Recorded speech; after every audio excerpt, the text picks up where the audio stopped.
கோவை சுந்தராபுரம் மதுக்கரை சாலையில் பாதாள சாக்கடைக்காக தோண்டப்பட்ட பள்ளத்தில் அரசு பேருந்து சிக்கிக் கொண்டது. இது தொடர்பான தகவல்களை செய்தியாளர் தென்னிலவனிடம் கேட்கலாம். தென்னிலவன், எப்படி இந்த பேருந்து மாட்டிக்கிடுச்சு?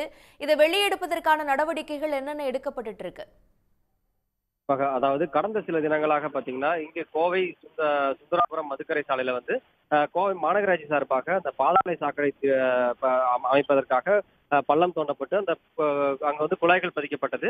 இந்த பணிகள் நிறைவடைந்த நிலையில தற்போது அங்கு மூடப்பட்டிருக்கிறது. இந்த சூழல்ல இன்று காலை பாத்தீங்கன்னா மதுக்கரையிலிருந்து காந்திபுரம் நோக்கி வந்த அரசு பேருந்து ஒன்று மோகன் நகர் அருகே வரும்போது திடீரென சாலையில பள்ளம் ஏற்பட்டது.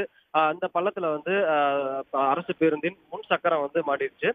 இதையடுத்து பாத்தீங்கன்னா பேருந்தில் வந்த பயணிகள் இறக்கிவிடப்பட்டு மாற்று பேருந்தில் அவர்கள் அனுப்பி வைக்கப்பட்டாங்க.